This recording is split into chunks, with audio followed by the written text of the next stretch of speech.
given, speaking of Germany, this leads us to a very interesting question here, because the United States has always been one of the main proponents of disarming Germany, specifically after World War I, World War II, and now we are seeing the United States encouraging Germany to spend more on its military than Russia, right? So now the Germans have committed 100 billion euros to their military.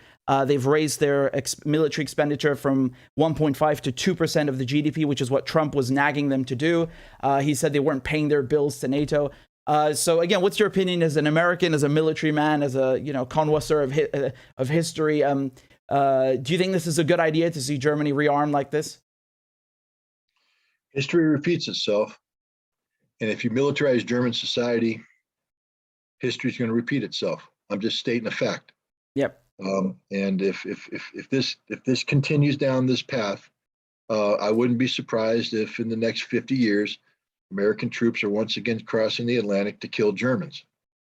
Because the last thing you need is to create the confluence between a powerful German economy with a growing nationalism in Germany. You see this, especially now that the European Union is fraying. We see right now within the European Union two primary centers of gravity, one in Paris, one in Berlin. The one in Paris is talking about, sort of a free economic approach. The one in Berlin is talking about more tightening of economic controls, traditional German frugality, et cetera. And now that we have this whole sanctions related economic crisis, we're going to see Germany further isolating itself from Europe. And the second that happens, and Germany starts to act as an individual nation as opposed to a member of a team, and then you link that with German militarization, the only bad things can happen. There was a meme. It was funny. But it was basically something along the lines of, "Let me get this right. You guys want me to rebuild my military, and then march eastward through Poland to fight the Russians. So I just want to make sure that's what you want, because just in case questions are asked later." Meaning, so tongue in cheek, but it's like, are you really even thinking about what you're asking the Germans to do? And I'll give you another thing here. Again, I can't predict history, but I know history. If we have a situation where Ukraine is dismembered, if the Russians begin a process of dismembering Ukraine, and we're seeing that, the Donbass is going to be expanded to include Mariupol. You're probably going to see a giant swath of southern Ukraine go over to either expand Crimea so that it has secure water. You create a land bridge, the potential to go all the way out to Odessa and physically bar Ukraine from the Black Sea. If that happens, there could very well be additional partitioning from a collapsed Ukrainian state that includes Hungary taking over the portions of Ukraine where you have a Hungarian-speaking majority, Romania moving into the Romanian areas, and Poland deciding that Western Ukraine, which used to be Polish, is now Polish again. And everybody say, well, that's cool. Why can't we do that?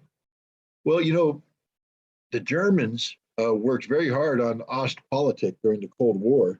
And one of the key tenets of Ostpolitik was for Germany to say, we recognize the finality of the borders as they currently exist between Germany and Poland.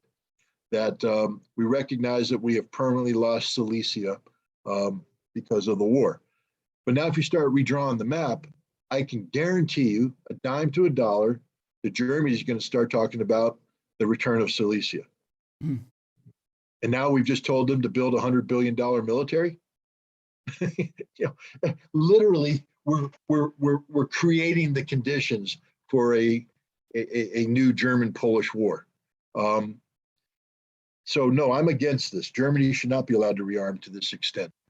Germany should be all of Europe should really look at this is why the Russian argument about a new European security framework is so important, because there's no need for Europe to maintain large standing armies. Large standing armies only get Europe in trouble. Europe needs the military force necessary to defend its own territory from non-European threats and to collectively respond to global situations as needed. Meaning that if you need to send a division into Africa, Europe comes together and they put together a combined division under unified command, and they go to Africa to do whatever they need, or they go wherever they need to go. But you don't need a large standing German army. This will only cause trouble for Europe. And I'm sorry, Germany, you don't get a break. you don't get a break. There's a reason why we dismembered you at the end of World War II, because you suck as a nation. You suck as a superpower. Maybe you think your people have been re-educated. They haven't. And if we remilitarize them, and if we allow the disintegration of European security to continue to, the unraveling because of the Ukrainian war, Germany's just going to become more isolationist, and that isolationism will feed nationalism, and that nationalism will become militant nationalism. And now we've given them permission to build a $100 billion army. No, wrong. Do you think Germany should be in NATO in the first place? Do you think it should be neutral like Austria? Yes, Germany should not be part of NATO. Germany should not be allowed to join collective security organizations. Germany should be demilitarized as much as possible. The last thing German people should be thinking about is tanks, artillery, and airplanes.